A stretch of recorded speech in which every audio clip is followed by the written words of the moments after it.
সুধী বৈষ্ণব ভক্তবৃন্দ, ভক্তিপূর্ণ প্রণাম রইল আপনাদের চরণে। প্রণাম জানাই অনন্তকোটি বিশ্বব্রহ্মাণ্ডের নায়ক শ্রী ব্রজেন্দ্র নন্দনের চরণে। সুধী বৈষ্ণব ভক্তবৃন্দ, ধারাবাহিক অনুযায়ী আমরা শ্রীমদ্ ভগবদ গীতার ষষ্ঠ অধ্যায় ধ্যান যোগে 38 নং শ্লোকে উপনীত হয়েছি। আসুন আমরা ব্রতী হই। অজ্ঞানতিমিরান্ধস্য জ্ঞানাঞ্জন শলাকয়া চক্ষুরুন্মীলিতাং যেন তস্मै শ্রী গুরুবে নমঃ। নমো বিষ্ণুপাদায় কৃষ্ণপৃষ্ঠায় ভূতলে শ্রীমতে মহানাম স্বামিনীতে নমামিহে।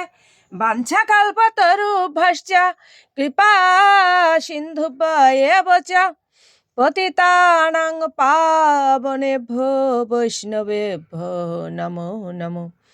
গুরু কৃপা হি কেবলম, গুরু কৃপা হি কেবলম, গুরু কৃপা হি কেবলম। ওম শ্রী পরমাত্মনে নমঃ। ওম শ্রীমদ্ ভগবতে শ্রীগীতায় নমঃ। নারায়ণং নমস্কৃত নারং চৈব নরোত্তমং দেবীং সরস্বতীং ব্যাসং ততো জয়মুদীরয়েৎ। মুখং করোতি বাচালং পঙ্গুং লঙ্ঘয়েতে গিরিম यत्कृपा तमहं वन्दे परमानंद माधवम। ओम नमो भगवते वासुदेवाय। ओम नमो भगवते वासुदेवाय। ओम नमो भगवते वासुदेवाय। श्रीमद् भगवते श्रीगीताय नमो, श्रीगीताय नमो, श्रीगीताय नमो। श्रीमद् भगवद गीता षष्ठ अध्याय ध्यान योग श्लोक संख्या 38। कश्चिद न उभय अविभ्रष्टः छिन्न अभ्रम इव नासति अप्रतिष्ठः महाबाहो विमूढ़ः ब्राह्मणः पथि।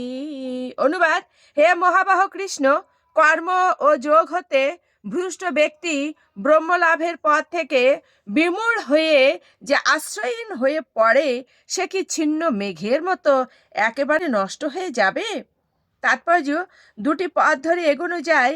যারা বিষয়ে আসক্ত তারা পরমার্থ নিয়ে মাথা ঘামায় না, তাই তারা অর্থনৈতিক উন্নতি সাধন করে জড় বিষয় ভোগ করতে তৎপর, অথবা যথোচিত কর্ম অনুষ্ঠান করার মাধ্যমে স্বর্গলোকে উত্তীর্ণ হওয়ার প্রয়াসী।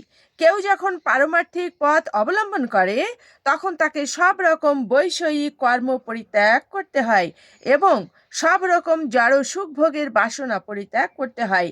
এই পরমার্থ সাধনে তিনি যদি সফল না হন, তখন আপাত দৃষ্টিতে মনে হয় যে তিনি দুই দিকে হারালেন। তিনি জড় সুখ ভোগ করতে পারলেন না, আর পারমার্থিক সিদ্ধিও লাভ করতে পারলেন না। তিনি যেন বায়ু তাড়িত মেঘের মতোই ছন্ন ছাড়া।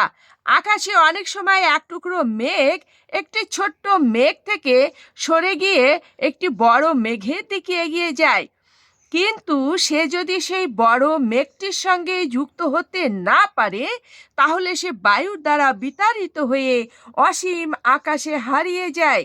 ব্রহ্মণ্যঃ পথি কথাটির অর্থ হচ্ছে পরমার্থ সাধনের পথ, যার অনুশীলনের ফলে উপলব্ধি হয় যে জীবের প্রকৃত স্বরূপ হচ্ছে তার আত্মা।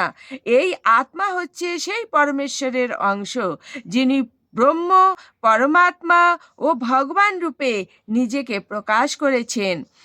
ভগবান শ্রীকৃষ্ণই হচ্ছেন পরম তত্ত্বের পূর্ণ প্রকাশ।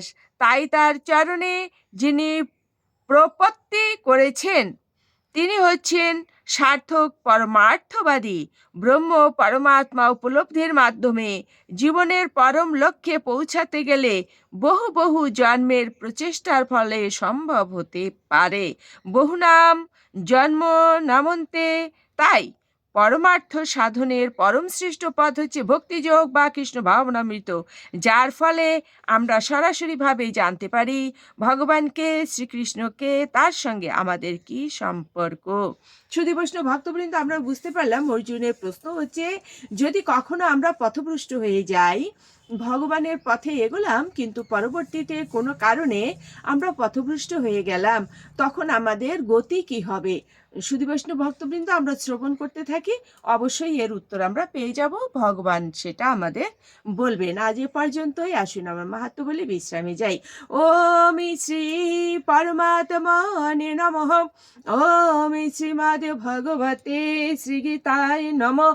গঙ্গা গীতা চ সাবিত্রী সীতা সত্তা পতিব্রতা ব্রহ্মাবলীর ব্রহ্মবিদ্যা ত্রিসন্ধ্যা মুক্তি গেহিনী অর্ধমাত্রা চিতানন্দা ভবগ্নি ভ্রান্তি নাশিনী বেদোত্রয়ী পরানন্দা তত্ত্বার্থ জ্ঞান মঞ্জুরি।